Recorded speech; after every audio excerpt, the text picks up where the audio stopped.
ସାର ବସ୍ତାଏ ପାଇଁ ବର୍ଷାରେ ଓଦା ହୋଇ ଧାଡ଼ିରେ ଛିଡ଼ା ହୋଇଛନ୍ତି ଚାଷୀ। ଏଭଳି ଦୃଶ୍ୟ ଦେଖିବା ପାଇଁ ମିଳିଛି ଗଞ୍ଜାମ ଜିଲ୍ଲା ଦିଗପହଣ୍ଡି ମଉଳା ଭଣଜା ସେବା ସମବାୟ ସମିତିରେ। ଆଜି ସକାଳୁ ସାର ପାଇବା ପାଇଁ ଚାଷୀମାନେ ସେବା ସମବାୟ ସମିତିରେ ଭିଡ଼ ଜମାଇଥିଲେ। ଚାଷୀଙ୍କୁ ଆବଶ୍ୟକ ପରିମାଣର ସାର ନ ମିଳିବାରୁ ରାସ୍ତାରୋକ କରିଥିଲେ ଏବଂ ଏହାପରେ ସେବା ସମବାୟ ସମିତିକୁ ଅଟକ ରଖିଥିଲେ ଚାଷୀ। ଶେଷରେ ସେବା ସମବାୟ ସମିତିର ଗୋଦାମ ଘରେ ଧସେଇ ପଶି 30 ବସ୍ତାରୁ ଅଧିକ ସାର ନେଇ ଯାଇଥିଲେ ଚାଷୀ। परिस्थिति अनायत होगा पर एक प्लाटून पुलिस फोर्स मुतयन करा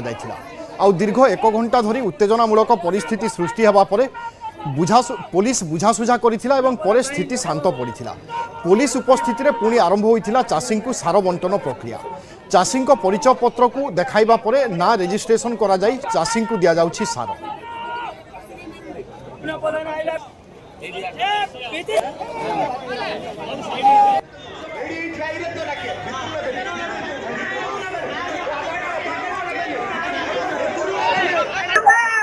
सार चाषी मान होती नाना समस्यार सम्मुखीन एवं जदि कह गंजाम जिलार विभिन्न ब्लॉक दिगपंडी सानखेमुंडी रंगेलुंडा कुकड़ाखंडी एभली अनेक ब्लॉक रे सार संकट देखा मिले। विशेषकर आज देखा सानखेमुंडी तथा दिगपंडी थाना अंतर्गत जो मौलभंजा सेवा संभाग रही है एक उत्तेजनामूलक परिस्थिति होता जेहेतु आवश्यक परिमाण सार अभाव था कि परवर्ती समय पुलिस प्रशासन उपस्थित सार बंटन कार्य आरंभ होती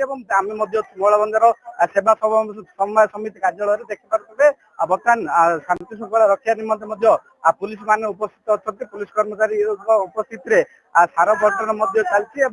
जमा महिला मान आरंभ कर पुरुष मान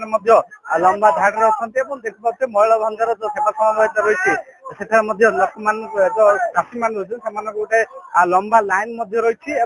समस्ते सार आज सकाल समय लाइन आसते आसी जहाँकि सार पाई पार ना जहाँफल आंदोलन होता ब्रह्मपुर जयगढ़ मुख्य रास्ता अवरोध थे परवर्ती समय जे संपादक रही समन्वय समितिर जहाँकि अटक रखी नाना समस्या सम्मुखीन होगा पड़े संपादक परिस्थिति एपर्यंत कि यही समवाय समितिर जो कार्य जो गोदाम गृह रही है गोदाम गृह पाखापाखि 30 रु अधिक बस्ता सार जो रही चाषी मैंने कि परवर्ती समय खबर पाइबा पर जहाँकि जो समवाय समिति संपादक ठार आरंभ कर पुलिस प्रशासन पुलिस उपस्थित शांति श्रृंखला सार नया माँ कौन कह के आसल सार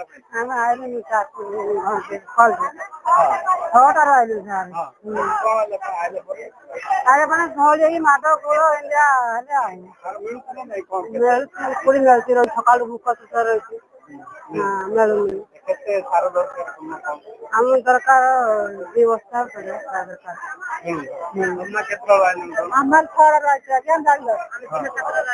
आइल ना भोकरा गाछ आम गल 2 बस्ता दरकार 3 दिन 4 दिन रात दिन आइलो विरस्ता मोदी का विचार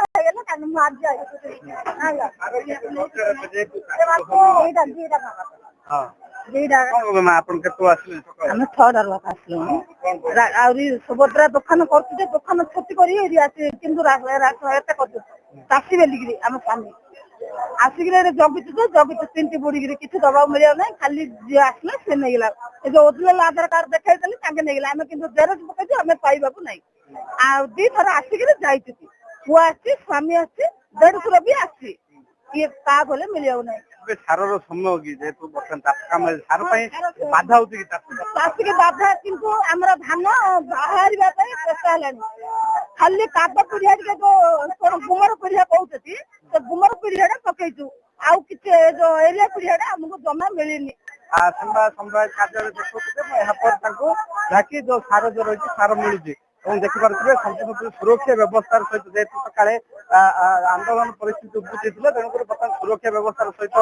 लोक मान सार दि जाऊँगी सार कथा कहे बर्तमान जेहेतु सार देवा समय किंतु सार देवार जेहेतु सरकार विलंब कले जहाँफल बर्तमान एभली उपस्थिति अच्छी सार गोदाम जो देखिपे गोदाम को आर सार नौ लोक मैंने आवश्यक परिमाण जो सार रहा कथा किंतु आवश्यक परिमाण जेहेतु न आसवा जो परिस्थिति उपजुची जहाँफल सेवा समवाय समिति कार्यालय तथा यही सेवा समवाय समिति निर्भर कर जो चाषी मान रही चाषी मान